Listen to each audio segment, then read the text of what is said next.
Hey guys, welcome back to my channel. So as you could tell by the title of today's video, I'm going to be recommending books based off of the movie, or I guess even the book series Dune. So unless you live under a rock, you've probably at least heard that the movie Dune has come out. So you know, the movie featuring Timothée Chalamet and Zendaya and Jason Momoa and, you know, a lot of other famous people. But even if you haven't seen it, you've probably heard that it's come out. And if you have seen it and you loved it, I have 3 books, or I guess 3 series that I would recommend based off of that book. So they're not exact like one for ones. And one of them is sci-fi and 2 of them are fantasy. But the kind of reason that I included these 3 series is that they all kind of have some type of like political warfare, sci-fi fantasy elements that I think would, like the aspects of Dune that, I mean, at least I really liked, you know, the different houses kind of fighting, but like also pretending that they're all not fighting because they're all part of this like empire. Then, you know, you have these like fantastical elements of like the people's that like eyes go white and, you know, or their eyes are blue because they just like live in the sand and whatnot. I don't know too much about the series because I actually haven't read the books.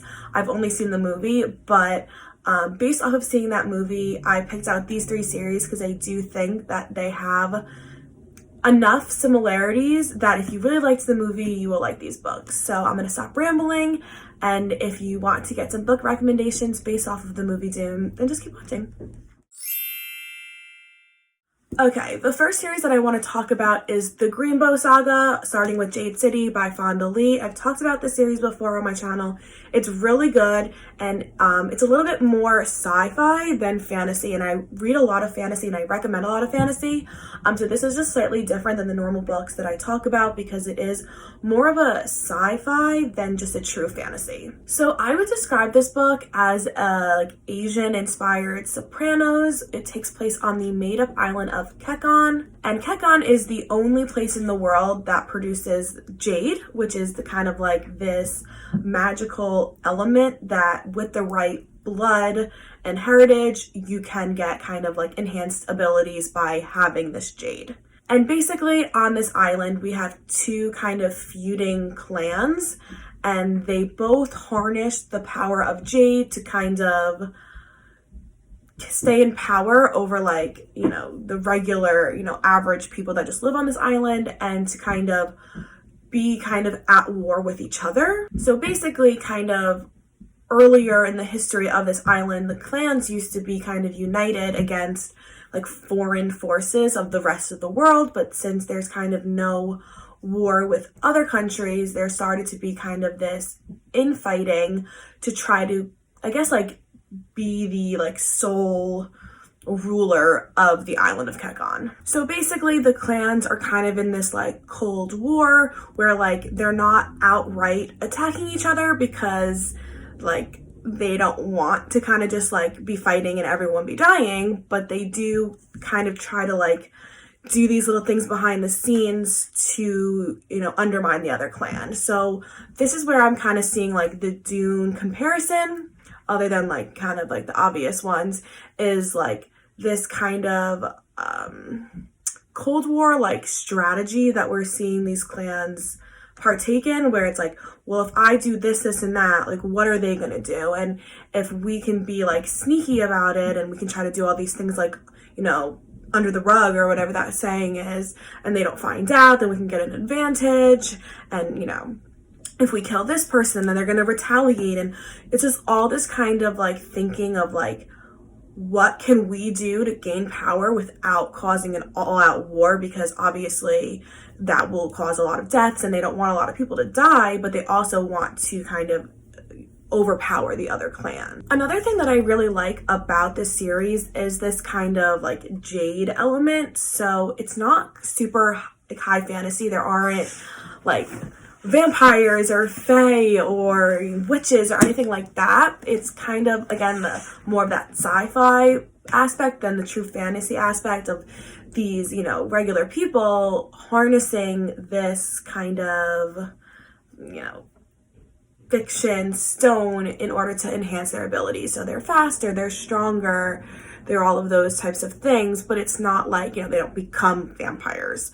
So I really like that part. I think it's interesting and just slightly different than a lot of the books I read where they just are vampires or fairies or whatever. And another thing that I like about this series that doesn't really have too much to do with Dune, but just something that I really like about this series is the, I guess, like romance aspect to it. So it's definitely not a romance forward book. It's definitely in the background, but I really like that it is included because I feel like it almost makes it a little bit more realistic. So if you had a series where, you know, you have 3 or 4 different main characters and none of them have a romantic relationship, or they do and this is never spoken about, it just feels like a piece is missing. It doesn't feel like realistic. Obviously it's not realistic. It's a made up world and people can use a stone to become stronger. It's not realistic.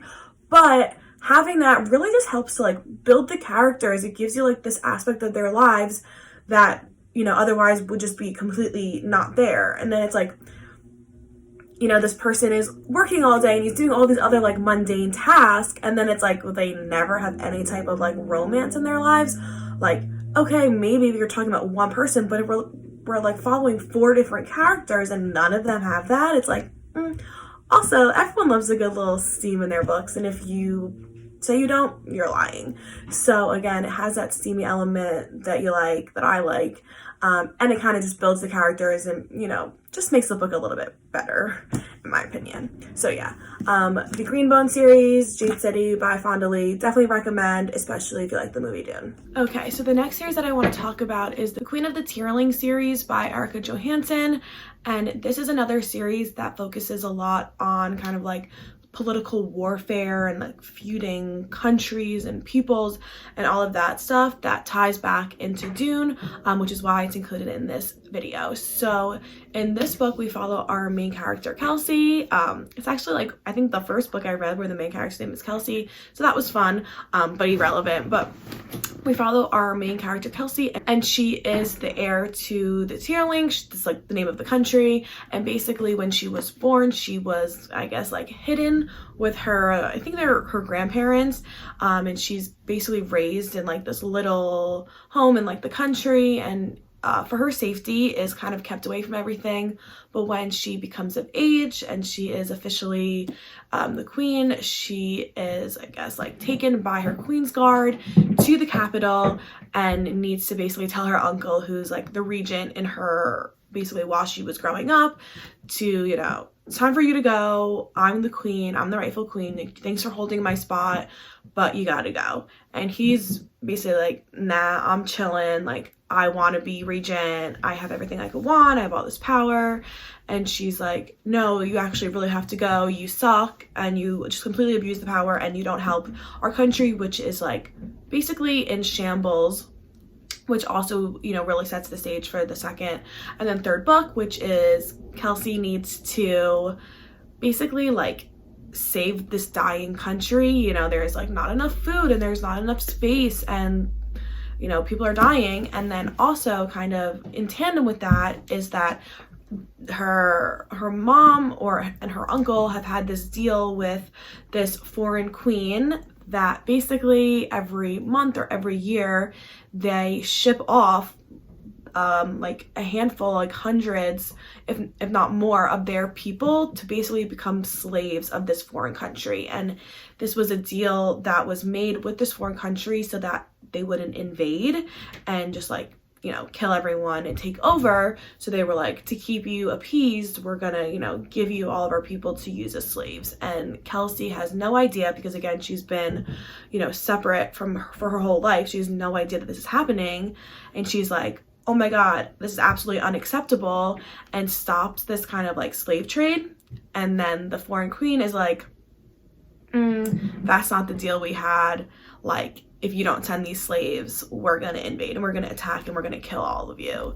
And so you kind of watch Kelsey try to figure out like, shit, like I don't want them invading, but like I'm not gonna send my people as slaves. And like all of the kind of things that are going on when like this queen is like low-key trying to attack, but then Kelsey is like, you know, meeting her punches, but like she's really struggling to keep up because, as I said, the country is like failing and she doesn't have the resources or the power or the people to really win in a war. So you're kind of seeing all the moves that these people are making to take over without causing an all-out war.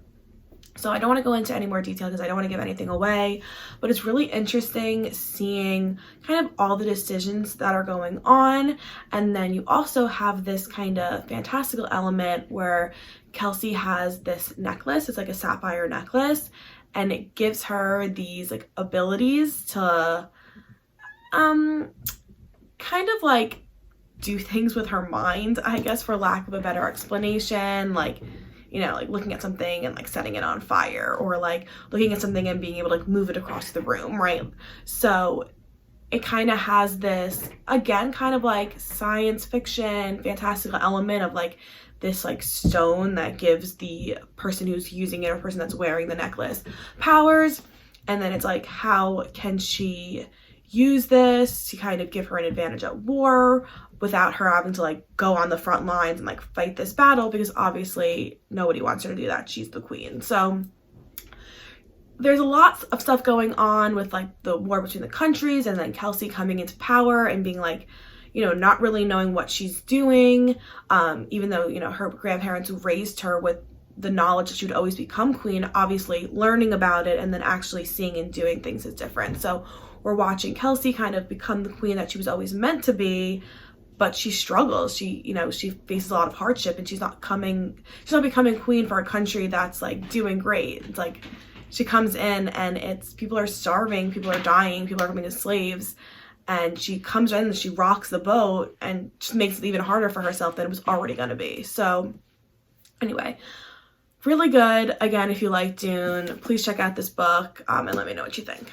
Okay, and the last series that I want to talk about today is the Throne of Glass series by Sarah J. Maas, and obviously I had to include a Sarah J. Maas series in this video, otherwise like there was probably something wrong with me if I didn't include one of her books.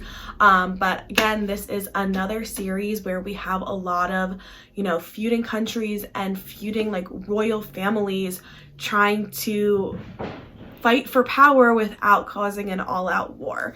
This series is definitely a lot more like high fantasy than the two that I spoke about previous. This series does include fae creatures and a lot of magic. So in this world we have like regular mortals, then we have mortals who have magical abilities, then we also have fae and they also have magical abilities, and so there's a lot of different fantastical elements going on. There's fairies, there's, you know, all of these different things. And in the first few books though, it really focuses on our main character Selena, and she is in prison, and at the beginning of the book, the Prince of Adarlan, Dorian, comes and takes her out of prison and is like, and I need you to be like my participant of this contest that we're having to basically become the king's champion, and if you participate in this contest and you win, I'll take you out of prison and you'll be the champion for a few years. You'll do the king's doings and whatnot. You'll kill the people he wants killed, and then you can be free and be on your way. So she's like, I don't really have a choice. I'm, you know, in prison. If this is my only way to get free, like I have to take it. So that's what the first book really focuses on, this like contest that they're having. But there's 7 books in the series, and it really becomes so much bigger than that. And we travel to different countries. We meet a lot of different characters. There's a lot of different romantic relationships. There's a lot of different fights and wars and, you know, magic and all the stuff that comes in throughout the series. It's really, you know, big, and it really goes from kind of like a YA fantasy series where the first like 3 books are really give that kind of YA fantasy vibe, and then as we get farther in, you really start to realize it's much bigger than that, and it kind of becomes more of a new adult fantasy with, you know, the intricacies of it, the relationships, the theme, and all of that. So if you like high fantasy, I would say if you like any other Sarah J Maas book, if you like Jennifer L. Armentrout, if you like Danielle Jensen, and obviously if you like the movie Dune, which is why I'm making this video, then I would try out Throne of Glass. Also, if you're a fan of Game of Thrones, I also would recommend this series because it's got a lot of that kind of royal families kind of fighting for power. So yeah, that is all I'll say because I don't want to give too much away. But yes, if you like the movie Dune, please check out Throne of Glass by Sarah J Maas. Alright, so that is all I have for today's video. I hope you liked it. I hope you got some good recommendations. And please let me know in the comments down below if you end up picking up any of these series and if you liked them. I'd love to hear from you guys. So yeah, that's pretty much it. I hope you have a good day or night wherever you are. And I will see you guys in my next video. Oh, and please subscribe if you're not already because it really supports my channel. Okay, bye!